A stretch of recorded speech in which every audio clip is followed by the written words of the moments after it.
Eh bien, on se retrouve cet après-midi pour le deuxième atelier de ce colloque, de ces huitièmes rencontres Ville-Amis des aînés avec Angélique Giacomini, autour d'un atelier qui est partenarial avec la CNAV, l'assurance retraite, et on va retrouver d'ailleurs très rapidement Benjamin Leroux.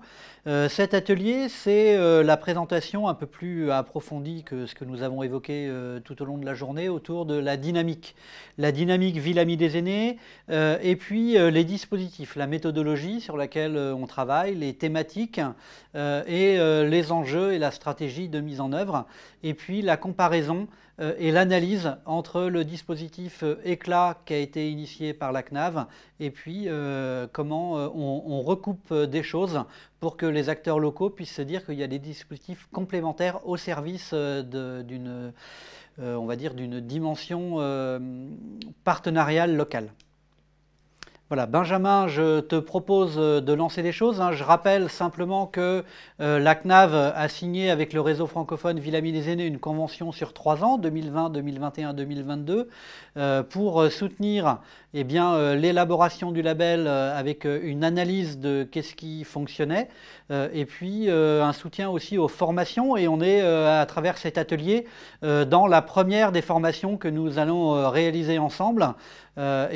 Faute de pouvoir aller pour l'instant sur les territoires, on a décidé d'un commun accord eh bien, de proposer cet atelier pour lancer notre dynamique commune. Je te laisse la parole. Merci Pierre-Olivier.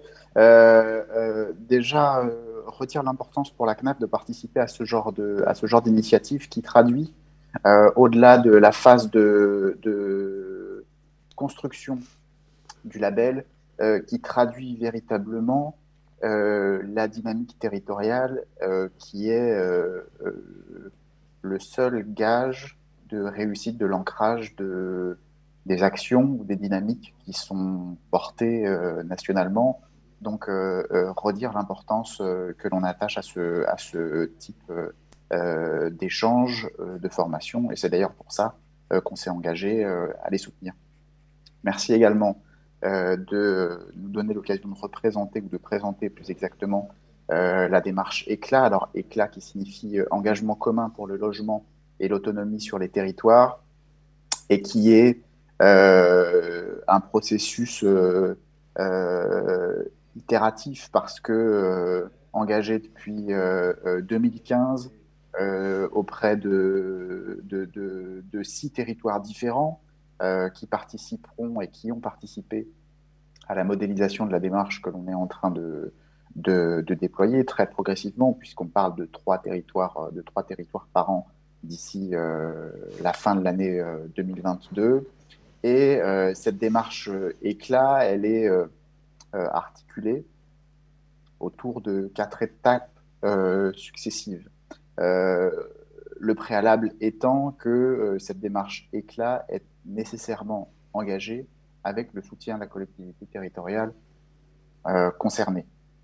Donc 4 étapes: identifier un territoire et ce qu'on a appelé, nous, qualifier l'écosystème, mais c'est essayer de voir pourquoi est-ce qu'il serait intéressant d'aller travailler plutôt sur tel territoire. Deuxième étape, une fois que le territoire a été identifié, c'est réaliser un diagnostic. Et ce diagnostic, on l'a voulu à 360, puisque basé sur de l'analyse de différentes données. On a parlé des observatoires des fragilités tout à l'heure, mais ça va bien au-delà. Et cette partie analyse de data ou de données plutôt froides est alimentée ou complétée par une consultation des habitants. Cette analyse de données plutôt froide et cette consultation des habitants vient identifier sur le territoire choisi des priorités d'action au nombre de 3, 4, peu importe, en tout cas des priorités qui font sens pour le territoire. Et la dernière étape, c'est bien sûr concrétiser ou aider à la concrétisation des solutions venant répondre aux priorités des territoires.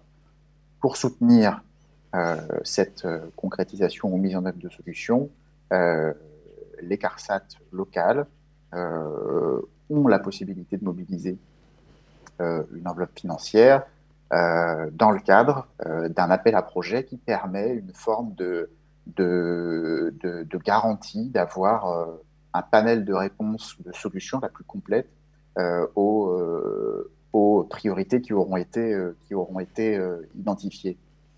Les partenaires avec qui on travaille sur cette démarche, c'est la Fédération Solilia et la Fédération des centres sociaux de France. La Fédération Solilia qui accompagne la réalisation du diagnostic, toute l'analyse des données plutôt quantitative est réalisée par Solilia, et puis la consultation des habitants. Il nous semblait naturel que ce soit les centres sociaux qui s'en chargent, compte tenu de leur expérience historique et capacité à mobiliser très localement des retraités au sein de leur structure.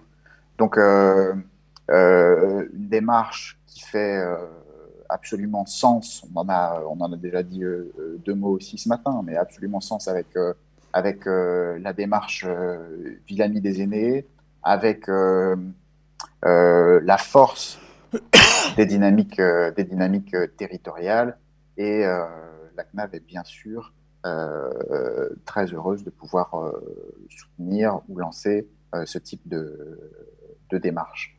Donc merci beaucoup pour l'invitation, et puis si certaines d'entre vous étaient intéressés à l'issue de ce temps d'échange pour davantage d'informations, eh bien je reste à votre disposition, ou pour répondre aux questions par mail ou téléphone, ou pour orienter vers les CARSAT si vous avez pas de contact identifié.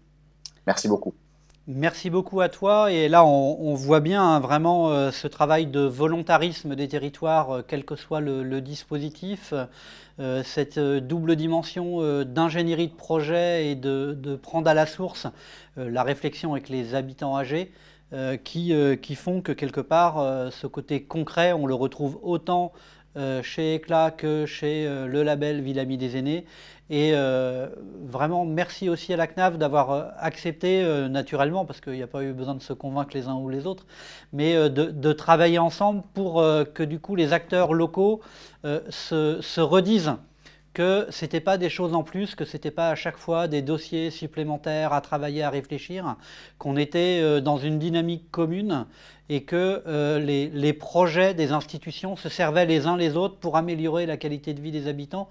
Et c'est vraiment ce qui compte le plus. Et voilà, nous en regardant vraiment dans le concret le travail que vous avez fait, la méthodologie que vous avez pris, on sait à quel point, on le verra tout à l'heure, eh bien, des gens qui seront engagés dans ECLA auront déjà fait une part importante du chemin pour accéder en fait au label Villamy des aînés. Et c'est ça qui est le plus important, c'est de reprendre l'engagement et de jamais repartir de rien.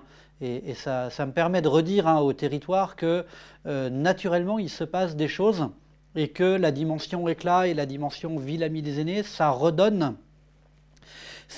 une dimension de faire ressortir ce qui fonctionne sur le terrain, localement, historiquement, pour aller plus loin. Mais on ne dit pas ce qui se faisait ne fonctionne pas ou c'était pas bien. C'est simplement que les dispositifs permettent de s'adapter au monde d'aujourd'hui, au XXIe siècle, avec ce défi démographique qui est important, et du coup de reposer les choses différemment, mais en s'ancrant sur son territoire et sur l'histoire de son territoire, à travers des méthodes de projet, à travers l'accompagnement social, l'engagement des acteurs, l'engagement des centres sociaux, tu en as parlé, mais aussi des centres communaux d'action sociale, et de tous ces gens qui, depuis très longtemps, agissent au plus près des habitants âgés. C'est simplement que le périmètre change, les attentes des habitants âgés ne sont plus les mêmes. Il est important pour des acteurs comme vous ou nous de se mettre au goût du jour pour toujours être en phase avec la façon dont on vit quand on prend de l'âge. Donc vraiment, merci beaucoup de ce dispositif. On va rentrer maintenant plus dans le concret et dans la méthodologie des projets pour, je dirais que chacun dans cet atelier puisse cerner les enjeux, d'où ça vient, où ça va, pourquoi on procède de cette façon-là, et peut-être reparler dès le début que eh bien, Ville Amie des Aînés, c'est un programme de l'Organisation mondiale de la santé à travers un questionnement du vieillissement actif et de comment permettre ce vieillissement actif, quelque part cette vie à la retraite réussie. Eh bien, l'OMS a observé que la longévité, c'était deux choses. C'est qu'on vivait plus longtemps et on vivait plus nombreux plus longtemps.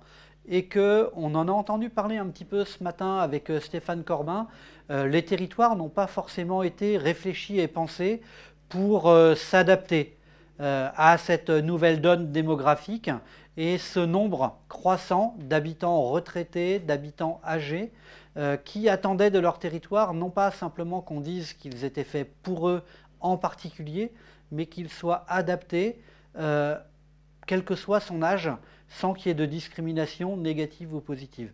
Donc c'est vraiment cette volonté de l'OMS de dire, eh bien, puisque le plus grand nombre sera dans des périmètres de territoires densifiés, importants, qu'il fallait faire en sorte qu'il y ait une réflexion et une adaptation dans la méthodologie qui permettent réellement, concrètement, de changer la donne sur l'environnement social et l'environnement bâti.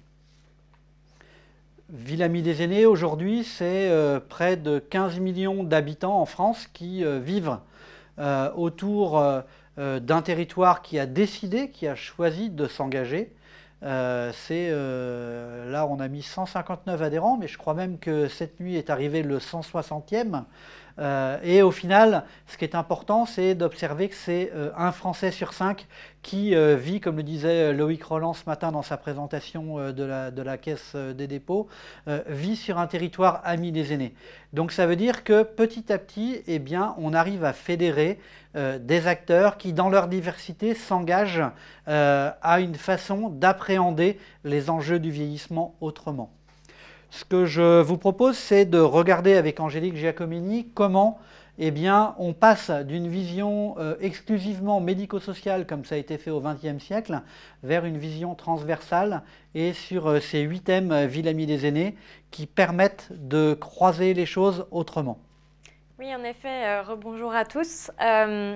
Je crois que la base finalement de cette démarche du Ville Amie des Aînés telle qu'elle a été pensée au départ par l'OMS, puis comme on a aussi veillé à le développer en France, cette idée principale de sortir d'une vision exclusivement médico-sociale de l'avancée en âge, en arrêtant finalement de considérer que toutes les personnes âgées seraient dépendantes ou seraient en situation de handicap, ou seraient en tout cas sur le point de le devenir. Parce que en fait, ça peut aussi mener vers une vision assez misérabiliste du grand âge qu'il faudrait venir secourir. C'est un peu ce côté pauvre petit vieux qui aurait besoin de choses spécifiques à côté de ce qu'on propose pour les autres générations. Donc, je trouve que c'est important de commencer ce type de temps de formation en se redisant qu'aujourd'hui en France, chez les 60 ans ou plus, il y a moins de 10% de personnes qui sont dépendantes, ce qui veut dire que plus de 90% d'entre elles vont bien et continuent à vivre de façon autonome à domicile, et que en fait finalement ces personnes-là ont tendance à être oubliées des politiques publiques qui vont se concentrer soit sur l'enfance, la jeunesse, l'âge actif entre guillemets des familles en emploi, ou bien sur le grand âge et les situations de perte d'autonomie, mais finalement en oubliant toute une partie de la population qui sont ces retraités en situation donc d'autonomie. Et finalement, on peut aussi se questionner en se demandant mais est-ce que ces personnes-là qui vont bien, qui sont à domicile, ont besoin de politiques publiques spécifiques ? C'est là une question majeure. En tout cas, ce qui est sûr, c'est qu'aujourd'hui, une politique publique, c'est une politique qui est faite pour tous les publics. Et dans ce tous les publics, on a aujourd'hui un quart de la population qui est âgée et donc qui doit être prise en compte dans la façon dont on conçoit les choses. Et aujourd'hui, on ne peut plus se préoccuper uniquement de la question du vieillissement au niveau d'un CCAS ou d'un service spécifique. Il est fondamental que dans l'ensemble des services, qu'ils soient de l'environnement bâti ou de l'environnement social, c'est ce qu'on disait, hein, on voit là les 8 thèmes qui apparaissent sur la diapositive, les 8 préoccupations qui doivent être celles des villes amies des aînés. Aujourd'hui, un service transport, un service culture ne peut pas se passer de se demander la façon dont les aînés ressentent les projets qui sont proposés ou qui sont développés dans le territoire, y compris s'ils s'adressent à toute la population, puisqu'évidemment les retraités en font pleinement partie. Pour autant, on doit leur porter une attention particulière, non pas de façon stigmatisante, en leur rappelant que ce qui est fait pour elles, parce que ce n'est pas nécessaire. Si c'est fait pour elles, elles vont s'en saisir naturellement parce qu'elles vont se sentir bien. Mais en tout cas, on doit se poser cette question, par exemple, du rythme. Est-ce que quand j'avance en âge, j'ai un rythme différent dans la ville qui fait que je vais avoir un usage différent de mon territoire et des espaces de vie? Est-ce qu'en vieillissant, je vais utiliser les mêmes dispositifs que les plus jeunes? Est-ce que finalement l'habitat dans lequel je m'inscris est le même que celui que j'avais 50 ans auparavant? On sait bien que typiquement, pour prendre l'exemple de l'habitat, on sait qu'en fonction des périodes de sa vie, le type d'habitat qui est nécessaire, l'espace nécessaire, l'environnement de cet habitat n'est pas forcément le même. Que par exemple le départ des enfants fait qu'on peut avoir besoin de moins de place dans l'habitat, mais pas systématiquement non plus. Que le fait par exemple d'arrêter d'utiliser la voiture fait qu'on va avoir besoin d'autres dispositifs de transport à proximité ou de services de commerce, etc., etc. Donc cette question du rythme qui est vraiment centrale dans l'usage qu'on a du territoire. Par exemple, autre exemple de ce qui peut changer avec l'avancée en âge, c'est la question du veuvage. Évidemment, on peut être veuf à tout âge, mais on sait que c'est un sujet qui est principalement rencontré dans les âges avancés et qui change profondément la composition du foyer et les habitudes qu'on a eues tout au long de sa vie et qui font qu'on va avoir là encore un usage différent du territoire et des besoins qui peuvent être différents.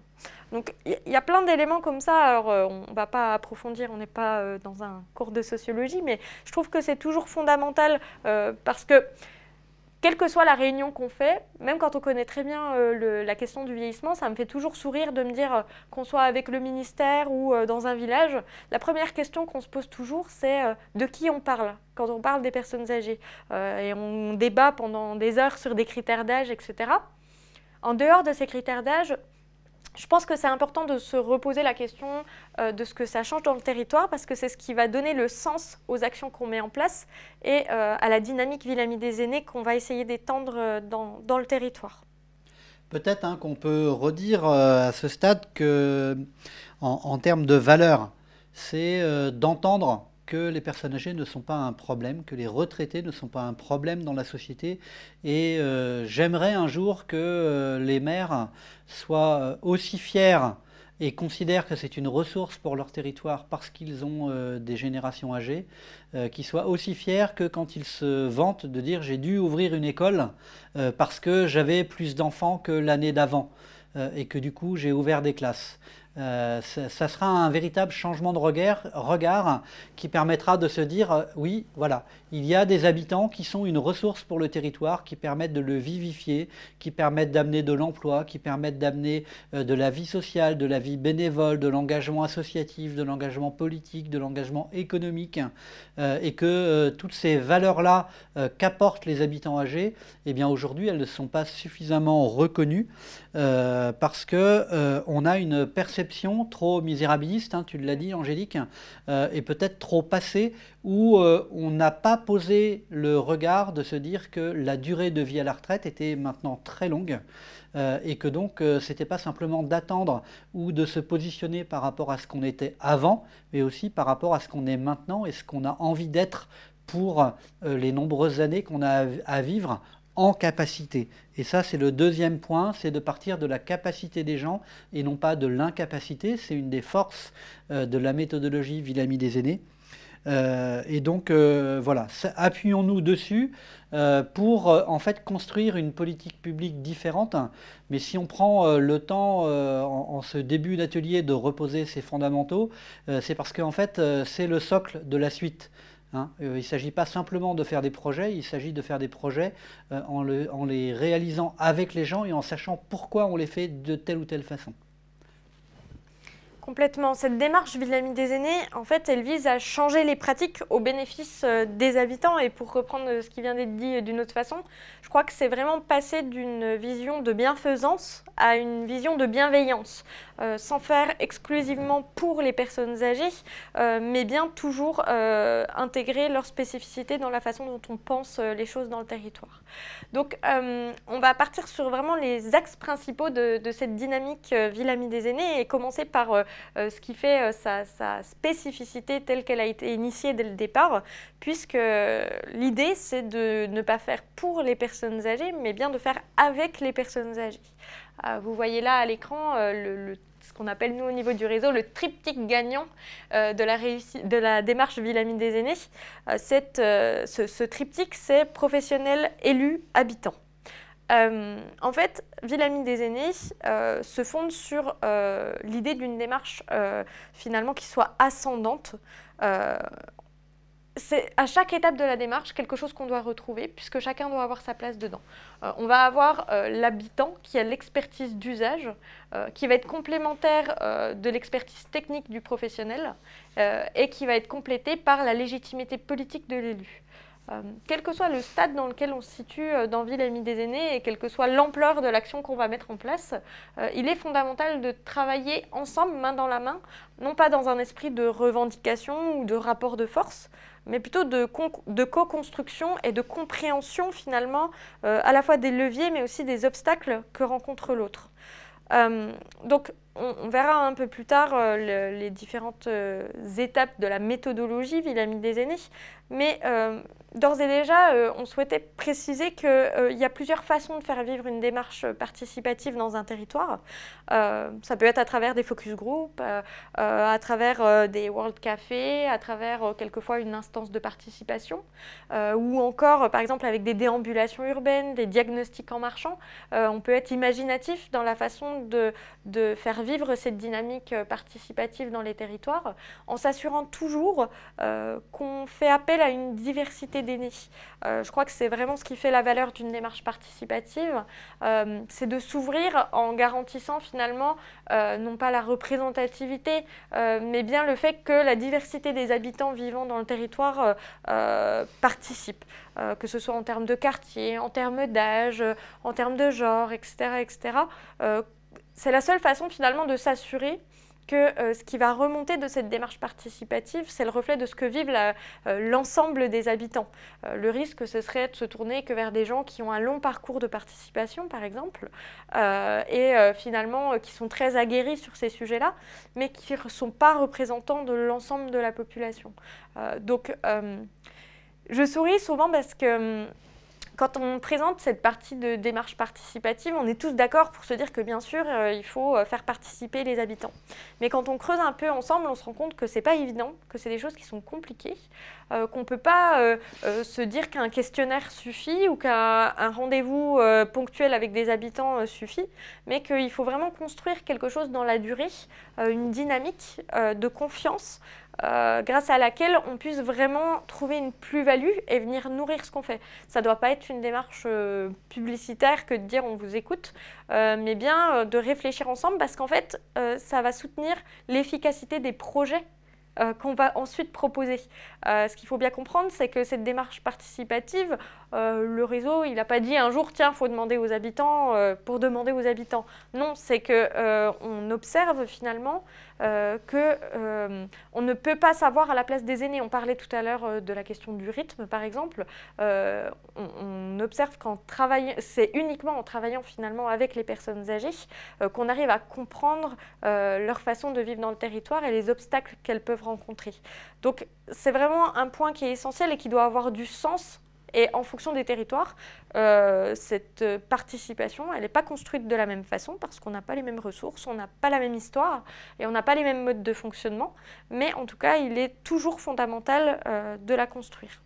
Une chose qui est certaine, hein, c'est aussi de se redire qu'en fonction de qui on est, de son parcours de vie, prendre la parole, ça n'est pas inné. Et que cette idée de donner de la confiance en fait, aux acteurs, ça demande non seulement une méthode, alors on a développé des outils de participation qui seront bientôt disponibles pour les villes qui sont impliquées dans le label et dans la démarche, mais au-delà de ça, ça demande vraiment d'avoir recours à des professionnels de l'animation et du débat participatif. Benjamin parlait tout de suite de la Fédération des centres sociaux, et on invite vraiment, nous, les villes, quand elles ont la chance d'avoir un centre social et des professionnels, des animateurs formés à ces outils-là, de s'appuyer dessus, ou sinon de s'appuyer sur les services, démarches participatives qui peuvent exister. Mais il est important de creuser en fait la façon dont on va aborder les choses et de créer des conditions d'écoute, de partage qui va faire qu'à un moment donné, des habitants différents, d'âges différents, de cultures différentes vont s'autoriser à prendre la parole sans se sentir jugés pour que du coup, je dirais, l'approche des échanges permette vraiment que ce soit fructueux et que ce soit utile, que ce ne soit pas simplement superficiel ou revendicatif. Il ne s'agit pas d'avoir un cahier de doléances ou une liste à l'après-vert de ce qu'il faudrait faire. Il s'agit vraiment de co-construire un projet et de comprendre en fonction du point de vue qu'on a comment on perçoit son village, sa ville, son département et qu'est-ce qu'on en attend. C'est pour ça qu'on a insisté sur cette partie de dimension participative, c'est que les priorités, par exemple, ne sont pas les mêmes en fonction de qui on est, de où on habite, y compris sur un même territoire. Et le fait d'en parler permet aussi de comprendre ce que vivent les autres générations, les autres quartiers, les autres cultures, et donc de rentrer dans une dimension où on est ensemble. Et ce fameux vivre ensemble dont on parle souvent, en fait, il ne s'invente pas en claquant des doigts, il s'invente parce qu'on prend du temps à vivre, on prend du temps à réfléchir. Juste pour rebondir et finir sur cette partie, effectivement, c'est ce que Pierre-Olivier disait, c'est pas évident de prendre la parole. Donc ça, dans la façon dont une collectivité va communiquer finalement pour permettre aux habitants de participer, et dans le format des réunions, on va réfléchir à donner la parole, à permettre à chacun de prendre la parole. Et puis il y a cette deuxième phase de donner la parole et d'animer les échanges, effectivement, qui nécessitent de s'appuyer sur des professionnels avertis, et puis sur des outils qui permettent finalement de poser les bonnes questions, parce qu'on sait aussi que la façon dont on emmène les choses vont aussi conditionner la réponse. Et typiquement sur la façon qu'on a eu de construire nos outils d'animation de la démarche participative, qui vont d'ailleurs très bientôt être diffusés aux adhérents du réseau, on a veillé vraiment à être dans quelque chose de positif et de bienveillant. C'est-à-dire qu'au lieu de demander aux habitants qu'est-ce qui ne vous convient pas dans votre territoire ou qu'est-ce qu'on pourrait faire de mieux pour vous, ce qui pousse un petit peu à aller vers ce qu'on ne fait pas, on posait plutôt les questions du type qu'est-ce que vous aimez dans votre ville? Qu'est-ce qui fait que votre ville serait une ville amie des aînés? Et ça, c'est des questions qui vont encourager finalement un débat un petit peu décalé où on n'est plus uniquement sur son périmètre de vie, mais où on est plus largement dans une réflexion sur une société, un territoire qui serait bienveillant à l'égard de toutes les générations. Donc, premier axe qu'on vient d'aborder, c'est vraiment cette démarche participative. Deuxième axe, la démarche transversale. J'ai commencé mes propos en disant que la démarche Ville Amie des aînés était née au niveau de l'Organisation mondiale de la santé avec cette initiative de sortir d'une vision exclusivement médico-sociale. Et pour ça, finalement, ce qui a été proposé, c'est de resituer ce côté médico-social comme un des 8 thèmes du programme Ville Amie des aînés, mais j'ai envie de dire au même titre que les autres. Vous les voyez à l'instant à l'écran, donc 3 thématiques de l'environnement bâti, l'habitat, les espaces extérieurs et bâtiments ou encore transport et mobilité. Et puis 5 de l'environnement social, que sont information et communication, autonomie, services et soins, participation citoyenne et emploi, lien social et solidarité, et culture et loisirs.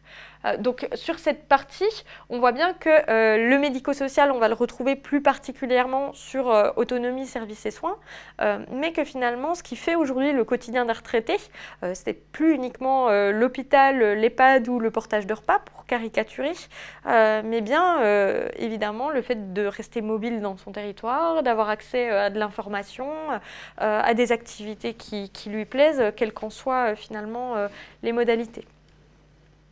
Peut-être à redire que quand on propose une dynamique Ville Amie des aînés, on ne demande pas de traiter les 8 thèmes en même temps de front, mais plutôt d'en choisir 3 en majeur afin de se donner les moyens de progresser et de voir les résultats du progrès et de l'implication transversale que ça demande.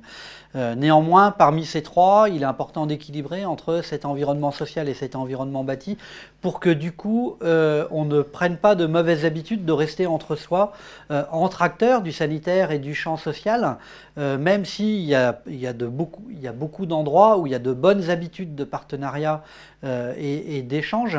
Néanmoins, voilà, les acteurs de la voirie, les acteurs des espaces verts, les acteurs de l'habitat, du transport urbain et ainsi de suite, n'ont pas les mêmes langages, n'ont pas les mêmes pratiques professionnelles. Et il est important là de trouver des équilibres. Et pour nous, le partenariat, c'est aussi de s'appuyer entre les experts techniques des sujets qu'on aborde et puis les experts, je dirais, des publics. Et ces experts des publics, ils sont aussi au service des autres professionnels, des collectivités, des associations ou des entreprises, pour permettre d'aider à changer le regard et de comprendre les attitudes, les attentes des habitants et quelque part de ne pas faire de maladresse sur la dynamique. Oui, alors je rebondis sur cette question des axes majeurs. Alors il est vrai que sur les premières étapes du programme Ville Amie des aînés, on va arriver tout à l'heure vraiment sur l'aspect méthodologique, mais en tout cas, il est important de s'appuyer sur les 8 thèmes sur cette étape qu'on appelle l'étude action, donc le temps de portrait de territoire et de diagnostic participatif avec les habitants, effectivement pour déterminer des axes majeurs, en général qui sont 3 ou 4 thématiques parmi les 8, sur lesquelles le plan d'action portera principalement. Alors, parmi ces axes majeurs, c'est intéressant par exemple d'observer que la très grande majorité des Villes Amies des aînés, sur un premier plan d'action, s'intéresse à la question de l'information et de la communication, puisque en fait, pendant ce temps de diagnostic, on s'aperçoit que beaucoup de choses existent dans le territoire, mais que finalement, ils sont peu connus, à la fois entre les services ou entre les professionnels eux-mêmes, et également par les habitants.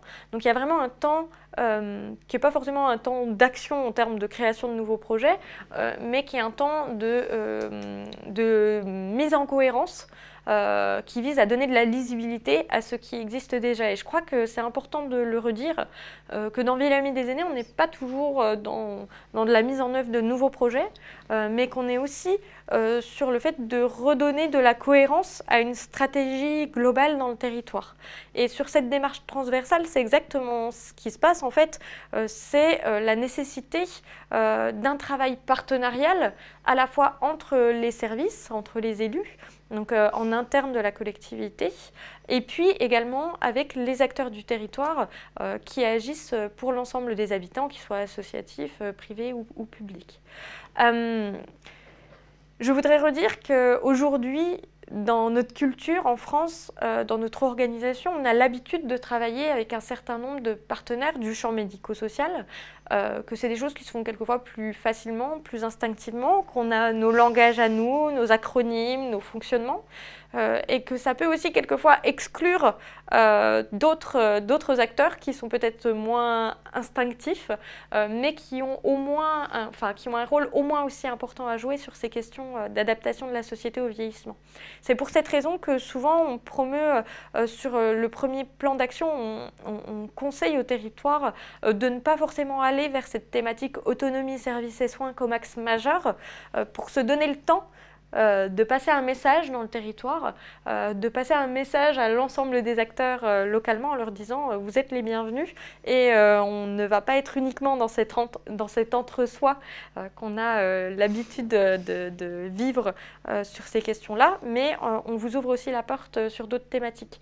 Et un exemple que je trouve marquant sur cette question partenariale et transversale, c'est aujourd'hui de nombreux territoires qui réfléchissent autour des questions des commerces en centre-ville et qui travaillent autour de chartes des commerçants qu'ils construisent avec les commerçants, quelquefois par exemple avec la Jeune Chambre économique, qui sont des acteurs auxquels on ne pense pas tout de suite quand on va parler de Ville Amie des aînés. Et puis ensemble, ils construisent une charte avec les habitants, une charte d'accueil dans les commerces qui pourrait être labellisée Amie des aînés. Ça a été fait à Dijon, hein, ça a été Ouais. fait à Boulogne-sur-Mer Boulogne-sur-Mer, aussi. ouais, tout à On fait. a plusieurs. Ça me fait juste penser, Ouais. Angélique, hein, que évidemment on va pas pouvoir aborder tous les sujets, Tout à fait. mais on a produit un petit document que vous retrouverez. Voilà, on le voit mieux. 66 idées pour une ville bienveillante envers les aînés. On a fait ça au moment des élections municipales avec la filière France Silver Eco sur laquelle on travaille sur ces questions de territoire. Vous la retrouvez sur le site internet, mais en fait c'est de se redire en fonction du domaine de compétence sur lequel on est, en tant que professionnel ou en tant qu'acteur politique, eh bien, comment je peux me sentir concerné par cette question en fait de mettre en place des choses qui vont être au final pour toutes les générations, mais en prenant attention et en étant vigilant, en étant vigilant à ce que les plus âgés se disent c'est aussi fait pour moi. Donc voilà pour clore un petit peu cette partie-là. Tout à fait. Donc sur la diapo suivante, on a juste remis aussi, on en a un petit peu parlé ce matin pour ceux qui étaient avec nous, le fait qu'aujourd'hui on est dans un changement inédit dans l'histoire, puisque la modification d'équilibre entre les générations fait que la population âgée est de plus en plus nombreuse et dépasse même la part des moins de 20 ans. Quand on dit ça, on dit des chiffres, mais finalement, qu'est-ce que ça veut dire dans la vraie vie? Ça veut dire que les repères ne sont plus les mêmes, que ce qu'on faisait il y a encore quelques années ou quelques décennies en disant, bon, étant donné que cette population âgée ne va pas pouvoir avoir accès aux mêmes dispositifs que les autres, on va faire quelque chose à côté. Ça a été un petit peu dans cette optique qu'on a mis en place un certain nombre d'actions.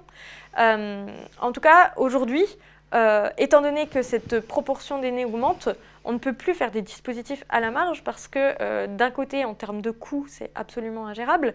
Et en plus, en termes d'inclusion, en faisant des dispositifs à la marge, ce qu'on va dire aux personnes âgées, c'est étant donné que vous ne pouvez pas utiliser les dispositifs comme les autres, on va vous faire quelque chose à côté.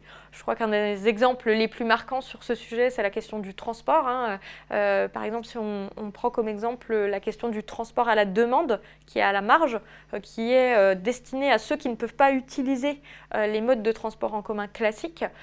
Ces personnes, elles étaient très peu nombreuses il y a quelques années, il n'y avait pas de problème. Aujourd'hui, on a beaucoup de villes qui nous disent que ces systèmes ne fonctionnent plus, puisqu'en fait, il y a trop de demandes, et que dans les demandes du transport à la demande, par exemple, en fait, on a toute une part de la population qui serait totalement capable d'utiliser les transports en commun, mais qui a un besoin d'accompagnement, de réassurance, d'adaptation pour l'usage de la billettique, pour comprendre les itinéraires, les horaires de passage, etc., à une ère tout numérique.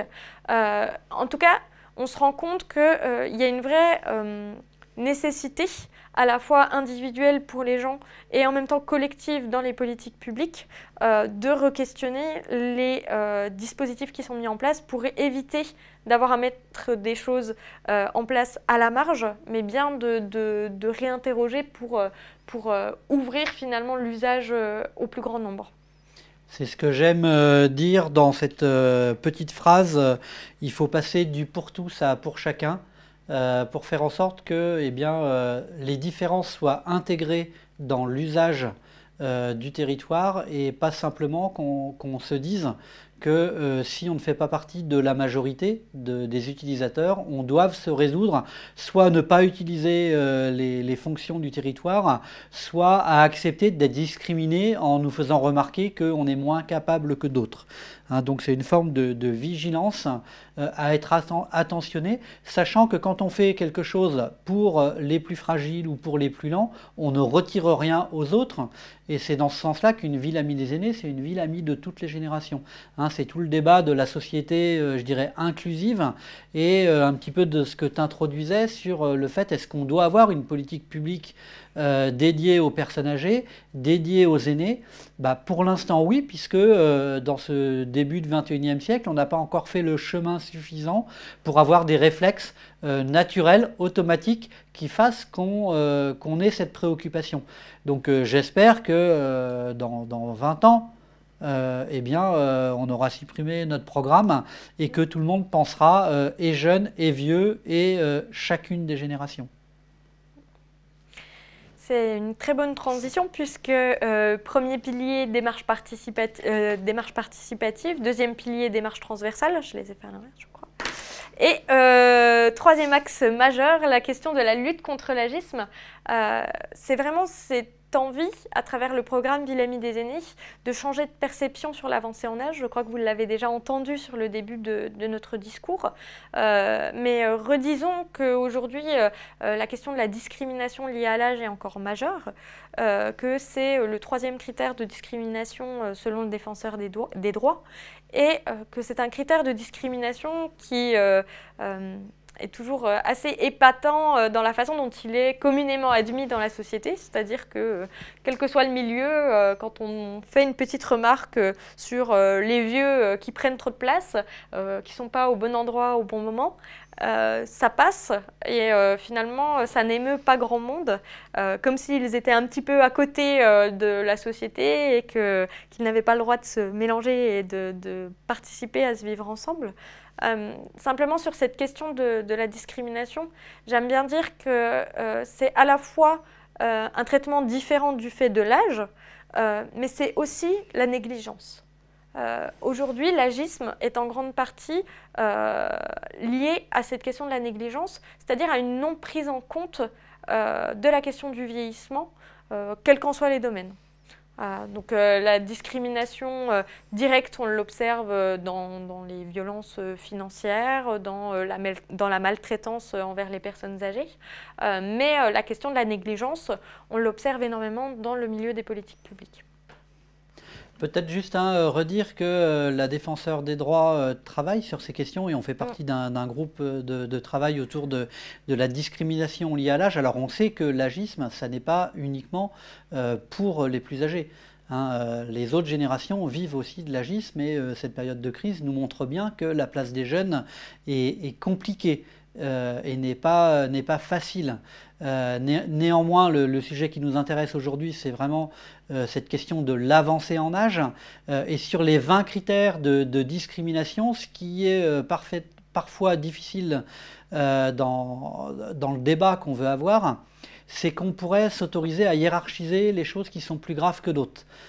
J'étais en réunion cette semaine avec le Gérontopôle d'Île-de-France, Gérondif, qui travaille avec la CNAV et les départements d'Île-de-France. Et dans le baromètre qu'ils font, ils questionnaient justement les habitants de tous âges sur, quelque part, est-ce qu'il y a des critères de discrimination différents.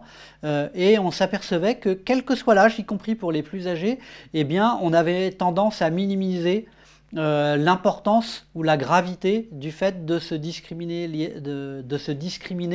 par rapport à l'âge. Et je pense que ça c'est inquiétant parce que dans une période où on pourrait être tendu, où on pourrait être en difficulté économique, il est important de ne pas générer une guerre des générations et du coup de trouver les bons repères. Et Ville-Amis des aînés se veut sur ce schéma-là, se veut par rapport aux petites photos qu'on vous a mis, sur le fait que il faut redécouvrir en fait la qualité qu'on peut avoir dans un relationnel individuel avec ses parents, avec ses grands-parents, avec ses arrière-grands-parents, et qu'il faut que en fait cette fierté qu'on peut avoir des aïeux et des aînés âgés, personnellement, il faut qu'on arrive à redécouvrir le fait que c'est une valeur positive au niveau de la société, au niveau collectif. Et c'est ça qu'on veut porter à travers cette dimension de lutte contre l'agisme sur le territoire. Tout à fait. Et donc ces trois grands axes finalement de démarche participative, démarche transversale et lutte contre l'agisme, elles sont au service d'une méthodologie de projet que vous allez voir là, qui est une méthode donc issue du cadre international de l'Organisation mondiale de la santé. Ce qui est intéressant avec la façon dont l'OMS avait pensé les choses, c'est que ça devait être un cadre assez souple finalement pour pouvoir s'inscrire dans n'importe quel type de territoire.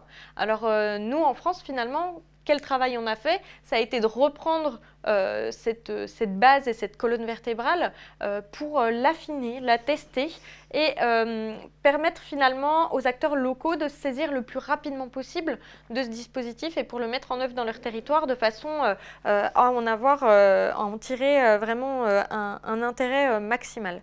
Donc cette méthodologie qui est particulièrement déclinée dans le guide français des Ville-Amis des aînés, on n'aura pas le temps de la creuser de bout en bout évidemment. Sachez sachez en tout cas qu'on fait des temps de formation. Hein. Là, on est sur un temps de formation de découverte, mais on a des temps de formation sur le portrait de territoire ou encore sur la démarche participative. Et puis sur chaque étape de ce programme pour apprendre finalement, pour avoir les clés en termes d'ingénierie pour mettre en œuvre les différentes phases du dispositif Ville Amie des aînés. Juste hein, sur cette partie-là, c'est un petit peu le mouvement perpétuel entre, je dirais, l'étude-action et la découverte de ce qui existe et de ce qui fonctionne bien, de ce qu'il y aurait à améliorer, qui permet aussi de croiser la fameuse démarche participative dont on a parlé, de croiser le diagnostic de territoire, aussi les engagements de la municipalité ou de l'intercommunalité pour le mandat, pour en fait regarder comment ça pourrait devenir opérationnel afin que les habitants âgés se disent c'est aussi fait pour moi. Et puis ensuite, dans la mise en œuvre du plan d'action, c'est vraiment continuer à créer cette dynamique d'échange et de partenariat interne et externe avec les habitants. Et puis ce travail d'évaluation dont on a parlé un petit peu ce matin en présentant le label, mais qui est fondamental eh bien, pour voir la progression, pour voir les choses sur lesquelles on se dit là on a vraiment été bon, et puis les sujets qu'il faut continuer de creuser afin d'améliorer la qualité de vie des habitants. Donc, ce qu'on voulait vous proposer pour la suite de cet atelier, c'était de mettre un peu en parallèle finalement la démarche Ville Amie des aînés et le dispositif de la CNAV Éclat pour montrer comment ça peut se nourrir et comment il y a une cohérence entre les dispositifs au niveau national. Donc le dispositif Éclat, donc je le redis, hein, c'est inscrit, engagement commun pour le logement et l'autonomie dans les territoires. C'est un dispositif qui a été initié par la Caisse nationale d'assurance vieillesse, et c'est une démarche en fait qui vise à faire émerger dans les communes un cadre qui serait favorable à la prévention de la perte d'autonomie. Donc on voit que le discours est différent dans les termes de celui qu'on porte au niveau du réseau, mais qu'en fait on est en train de dire la même chose, c'est-à-dire que l'enjeu finalement est de soutenir le vieillissement actif dans les territoires, c'est-à-dire le fait que chacun, par son mode de vie, puisse augmenter ses capacités de vie en bonne santé. Et quand on parle de la santé, on parle bien sûr de la santé physique, morale et sociale. Finalement, ce dispositif Éclat, il prend la forme d'un contrat de territoire qui a pour visée un diagnostic partagé des besoins et l'émergence d'un plan d'action dans le cadre d'une stratégie finalement multipartenariale. Donc là, vous allez voir sur la slide suivante qu'on a apposé finalement les étapes de réalisation du programme Ville Amie des aînés et puis le déroulé du dispositif Éclat proposé par la CNAV. Tout à l'heure, Benjamin Leroux parlait de la qualification de l'écosystème qui finalement permet de définir les territoires qui seront à même de faire appel au dispositif Éclat. Je voulais juste souligner que dans cette qualification de l'écosystème, on a à la fois des critères de gradation de la fragilité du territoire selon les critères de la CNAV, mais que par exemple le fait d'appartenir au réseau Ville Amie des aînés est aussi pris en compte pour favoriser la cohérence entre les dispositifs. Ce temps de qualification de l'écosystème est important parce qu'il va faire écho au diagnostic de territoire qui va se passer après et au type de dynamique qui va émerger et dont on va vous parler dans quelques instants. Dans les choses communes qu'on retrouve, hein, il y a par exemple le comité de pilotage qui permet d'avoir et cette culture commune et cette guidance sur la méthodologie de projet. On a là, je dirais, un système sélectif, hein, puisque c'est la volonté de la CNAV, je dirais, de sélectionner un certain nombre de projets qui se reconnaîtraient comme suffisamment motivés et prêts à travailler en partenariat. Donc on est sur une méthodologie, je dirais, avancée autour d'un certain nombre de territoires qui auraient créé quelque part un microclimat positif pour réunir les conditions. C'est dans ce sens-là, on disait que c'est complémentaire de la dimension Ville Amie des aînés, c'est-à-dire que Le rôle du réseau, c'est parfois de prendre les territoires là où ils en sont, un peu, beaucoup passionnément ou à la folie par rapport à cette question de l'avancée en âge. Là, le dispositif Éclat, c'est vraiment d'identifier un certain nombre d'endroits où les conditions et les prérequis sont suffisamment avancés pour être éligibles au dispositif, à la méthodologie, à l'accompagnement du dialogue participatif et aussi au financement du projet. Hein, donc on voit bien là qu'il y a toute une élaboration, et c'est pour ça que ceux qui seraient intéressés, je le redis, Benjamin l'a indiqué tout à l'heure, n'hésitez pas à prendre attache soit auprès de vos CARSAT, soit auprès de la CNAV directement, pour voir en fait comment vous pourriez être éligible. Mais je pense que ce qui est vraiment important et majeur à retenir, au-delà des thématiques qui recouvrent un certain nombre de champs d'action, mais pas tous sur Villamy-les-Aînés, c'est vraiment de se dire qu'il faut avoir construit quelque part un micro-réseau pour pouvoir être éligible et rentrer dans cette dynamique Éclat. Tout à fait. Alors on voit finalement dans les deux méthodologies qu'on a tout un temps de diagnostic de territoire, de démarche participative. Donc dans le cadre d'Éclat, ils sont proposés par un prestataire, donc Benjamin Leroux en parlait tout à l'heure, Solia sur la partie de diagnostic et des données, et la Fédération des centres sociaux sur la partie de diagnostic participatif. En fait, ce qu'on observe quand on croise les critères de diagnostic entre Éclat et Villamy-les-Aînés, c'est que sur la partie de portrait de territoire, on a plus de la moitié des indicateurs qui sont communs.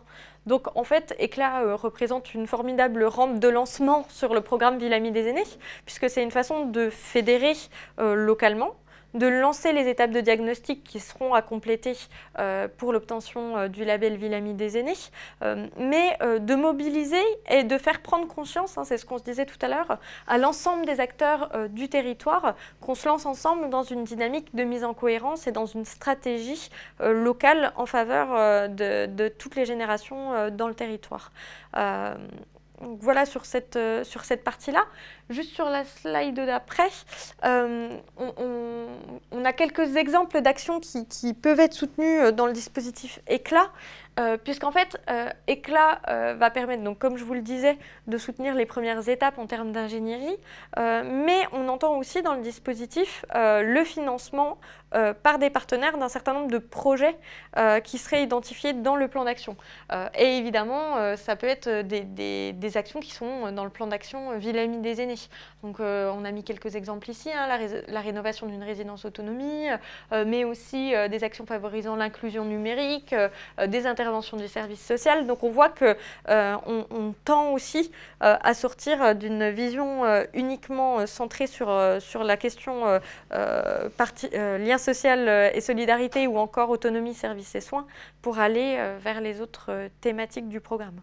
À travers les projets qui peuvent être soutenus, qu'on voyait tout de suite, en fait, ce qui est important de retenir, c'est que le rôle de la CNAV dans cette action, c'est au-delà de l'ingénierie de projet et de la méthodologie, c'est de soutenir des initiatives qui vont être vraiment sur le champ de l'anticipation des mauvais effets du vieillissement et de cette question de la prévention, donc du maintien de l'autonomie des habitants âgés, qui fait que du coup, on aura des réalisations qui permettront au territoire d'être mieux équipés, d'être mieux coordonnés autour de ces enjeux-là.